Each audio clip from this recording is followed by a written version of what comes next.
Anita ma'am, पहला सवाल कौन सा? पहला सवाल मेरा है कि मैंने 108 शेयर लिए हैं प्रवेग के एट द रेट ऑफ 1094। 1094। प्रवेग का आइडिया कहाँ से आया? ये तो मुझे लगता है गावा सर ने नहीं बताया होगा। नहीं नहीं, ये आइडिया तो वो जो अयोध्या का थीम चल रहा था और ये लक्षद्वीप का जो न्यूज आ रहा था वो देख के मैंने बस चलती ट्रेन में चढ़ लिया और जैसे मैं चढ़ा कि थोड़ी देर बाद ट्रेन रुक गई, मैं बैक हो वो गई। पटना की ट्रेन थी, पटना में ही खत्म हो गई। ये फंस गया जी जी मामला। जी, ये रेट मेरा एवरेज करके है। मैं अरे तो और ठीक भी है। महंगा ली थी, 1285 पे ली थी। अच्छा। हम्म।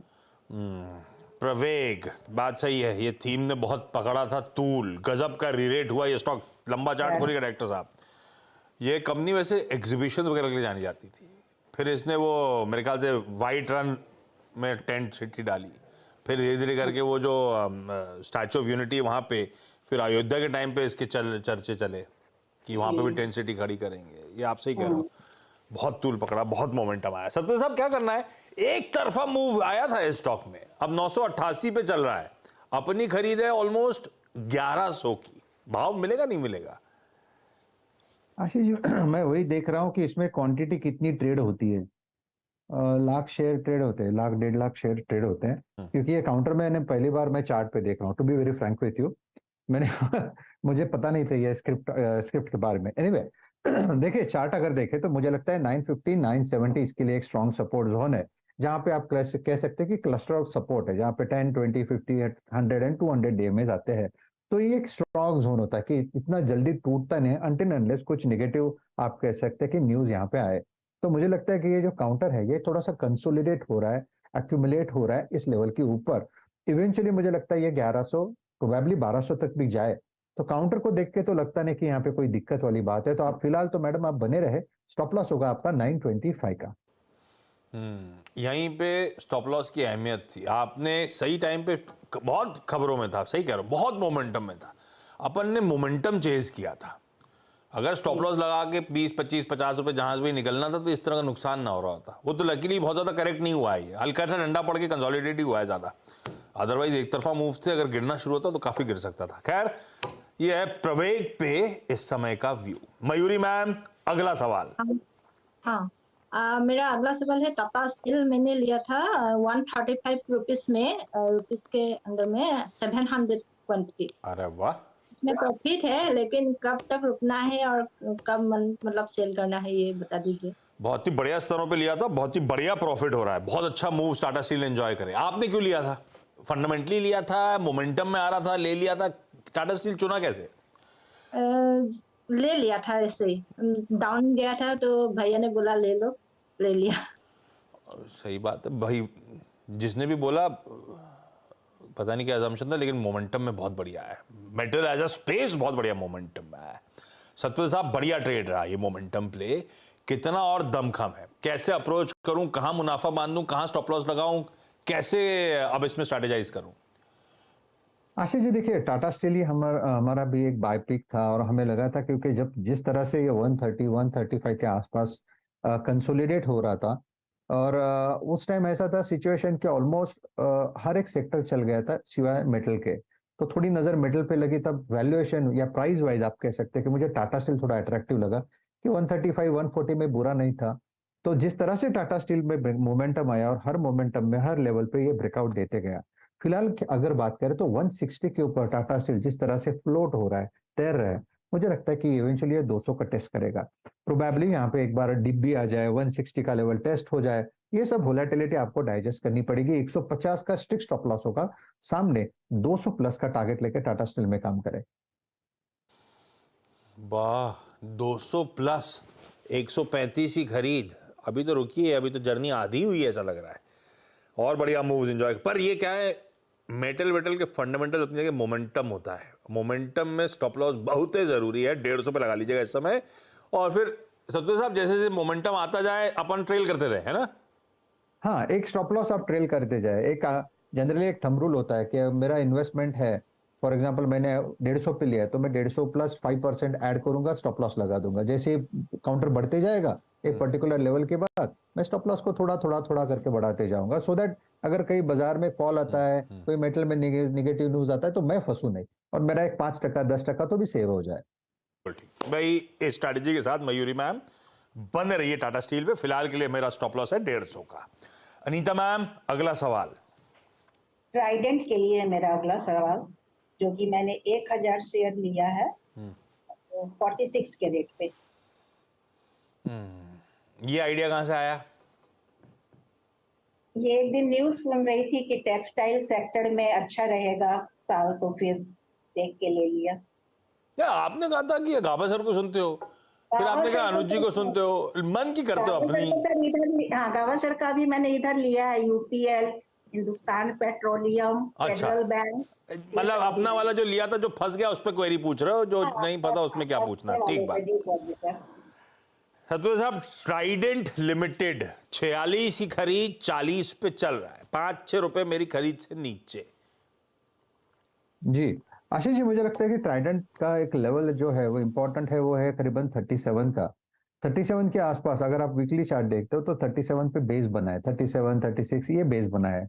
मेरे हिसाब से इस बेस के बाद यहाँ पे फिर से एक रैली रिज्यूम होगी, क्योंकि मुझे लगता है जिस तरह से मिड कैप और स्मॉल कैप में बीटिंग हुई है, यहाँ पे करेक्शन खत्म हुआ है। कहीं ना कहीं लगता है करेक्शन जितना होना था हो चुका है, at least for the time Bing.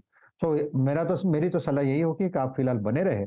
Stop loss जो रहेगा वो रहेगा 36 का आशीष जी। और सामने मुझे लगता है कि अगर आप इसे एक 2 से 3 महीने का वक्त दे तो आपको जो प्राइस मिलेगा वो रहेगा 50 to 55।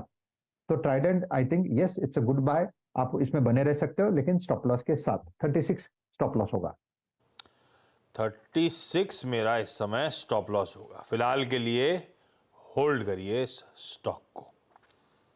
हाँ, कुछ स्टॉक्स बढ़िया मूव दिखा रहे हैं। आईसीआईसीआई बैंक अब 2.5% से ज़्यादा उछाल, जब एचडीएफसी बैंक ठंडा पड़ रहा है। अपोलो हॉस्पिटल्स अब दिखाइए इंडिविजुअल स्टॉक्स, ये देखिए आईसीआईसीआई की तेजी बढ़ती चली जा रही है जैसे सेशन प्रोग्रेस कर रहा है। आईसीआईसीआई बैंक का वैसे आज एडीआर भी काफ़ी चमका हुआ था, दिखा रहा था कि आज बढ़िया शुरुआत होगी यहाँ पे, और कल बैंक्स रिकॉर्ड हाइस पे थे भी। अपोलो हॉस्पिटल्स अब 3% मजबूती के साथ ट्रेड कर रहा है, 6,500 के ऊपर के शेड्स हैं। मारुति सुजुकी ने पिकअप शुरू करा है, लाल से मेरे ख्याल से हरे में आ गया। ये देखिए क्या मूव आ रहे हैं मारुति में अब इस समय। 13,000 की तैयारी कर रहा है मारुति का स्टॉक, गजब है। चलिए, अच्छा मयूरी मैम, अगला सवाल। हाँ, मेरा है अगला सवाल टेक महिंद्रा। मैंने लिया था 1325 में 44 स्टॉक, इसका क्या करना है? टेक महिंद्रा 44 स्टॉक 1325 की खरीद। ये लंबी अवधि के लिए लिया है कि ट्रेडिंग का मन था मयूरी मैम? ये लॉन्ग टर्म के लिए, मतलब जब प्रॉफिट होगा कितने में आएगा या देख लेते फिर हैं। मतलब अच्छा, फिर लिया क्यों था? ये भी भाई का आइडिया था, भैया का? नहीं, ये मैंने लिया मेरे हिसाब से लिया था। ठीक बात। चलिए, टेक महिंद्रा लिया है सतपुर साहब, 77 रुपए का नुकसान हो रहा है। आप जितना कहो रुक जाऊंगा, लेकिन कमाई करके दे दे तो मजा आ जाएगा। आशीष जी, मुझे लगता है टेक महिंद्रा में जिस तरह से करेक्शन हुआ है 1400 से लेके करीबन करीबन 1250 तक, तो ये जो 1235 जो लेवल है इसके लिए इंपॉर्टेंट क्यों है, क्योंकि ये इसका है 200 डीएमआर। अगर आप इस तरह से देखें कि इस लेवल को पिछले एक महीने से टेक महिंद्रा रिस्पेक्ट कर रहा है, कम से कम आप कह सकते हैं कि 15 से 20 दिन हो गया ये इस लेवल को रिस्पेक्ट कर रहा है, तो ये इसके लिए एक सैक्रोसेंट लेवल हो गया। मेरे हिसाब से ये 1230 1235 ये लेवल टेक महिंद्रा मेंटेन करेगा और इवेंचुअली यहाँ पे एक रिलीफ रैली प्ले मिलेगा, जिसका टारगेट है कम से कम 1350 का। तो I think risk to reward को देखते यहाँ पे क्लियर कट होल्ड का सिग्नल ही मिलेगा। इनफैक्ट कोई एक्यूमुलेट करना चाहे तो 1230 1235 इस रेंज में एक्यूमुलेट करे। स्टॉप लॉस एक स्ट्रिक्ट स्टॉप लॉस रखे 1200 का, क्योंकि देखिए बाजार है, बाजार में कुछ भी हो सकता है, तो स्टॉप लॉस की जरूरत है। 1200 के स्टॉप लॉस के साथ आप भी बने रहे, टारगेट जो रहेगा वो रहेगा 1350। आ जाएगा आपका भाव, और आपके भाव के ऊपर भी जाने की तैयारी लगाइए। 12 पे स्टॉप लॉस, 1200 पे 1350 के लक्ष्य टेक महिंद्रा में नजर आते हैं। खैर, रिजल्ट सीजन शुरू हो जाएगा फ्राइडे से, पता चल जाएगा कैसा मूड माहौल बन रहा है, उसके बाद रिविजिट कर भी लीजिएगा स्टॉक को। फ्राइडे को दरअसल टीसीएस के नंबर्स एक पिक्चर पेंट कर देंगे ओवरऑल इस सेक्टर का हाल कैसा रहने वाला है। चलिए इस नोट पर Mayuri ma'am, Anita ma'am, thank you so much जुड़ने के लिए आज CNBC आवाज के साथ। थैंक यू सो मच इस प्लेटफॉर्म पे अपनी क्वेरीज रेज करने के लिए। सतपुते साहब thank you so much, thank you. बढ़िया तरीके से मदद करने के लिए और ये कहने के लिए कि 1-2 दिन में ही मुंबई आ रहा हूँ। थैंक यू उसके लिए, डब्बा लेके। आज ही आऊंगा। Thank you. चलिए ब्रेक ले रहा हूं, ब्रेक के उस पार एक क्विक मार्केट चेक। ब्रेक के बाद आपका स्वागत है भाई। फ्लैट लाइन की तरफ अब भारतीय बाजार बढ़ते हुए, तो मुनाफा वसूली है। निफ्टी बैंक ने सिर्फ समीकरण थोड़े बहुत सुधार रखे और इंडिविजुअल स्टॉक्स जो अपन ने दिखाए थे वो कुछ बढ़िया मूव्स डिलीवर करते हुए। अच्छा, डायरेक्टर साहब भी सुन रहे हैं। मेरे को एक क्लिक हुआ था कि यार अभी आ रहा है परसों छुट्टी। डायरेक्टर साहब सुन रहे हैं ना? तो कल ही अपन ऊपर से शो करेंगे, क्योंकि इस फ्राइडे ऑनवर्ड्स अब से 12:30 बजे आवाज का वीकेंड स्पेशल लौट रहा है। तो वो जो अपन पिक्स वाले शोज करते थे कहीं ना कहीं से इंस्पायर होके बॉलीवुड से वगैरह वगैरह, वो इस फ्राइडे ऑनवर्ड्स वापस शुरू हो रहे हैं। तो अब से वो वीकेंड स्पेशल या न्यूज़ रूम स्पेशल जो है थर्सडे को होंगे, और इस बार थर्सडे छुट्टी है तो कल वेडनेसडे को ही वहाँ से करेंगे। उसको भी छोड़ेंगे नहीं, तो अपन करेंगे कल वहाँ से करेंगे और फ्राइडे ऑनवर्ड्स अब से वो वीकेंड स्पेशल की शुरुआत करेंगे। चलिए इस नोट पर कल आपसे 12:27 में वापस न्यूज़ रूम से आवाज़ के मुलाकात करेंगे। आप लोग अपनी क्वेरीज भेजते रहिए। नमस्कार। बता दें कि मनी कंट्रोल पर दिए गए विचार एक्सपर्ट्स के अपने निजी विचार होते हैं। वेबसाइट या मैनेजमेंट इसके लिए उत्तरदायी नहीं है। यूजर्स को मनी कंट्रोल की सलाह है कि कोई भी निवेश निर्णय लेने से पहले सर्टिफाइड एक्सपर्ट की सलाह लें।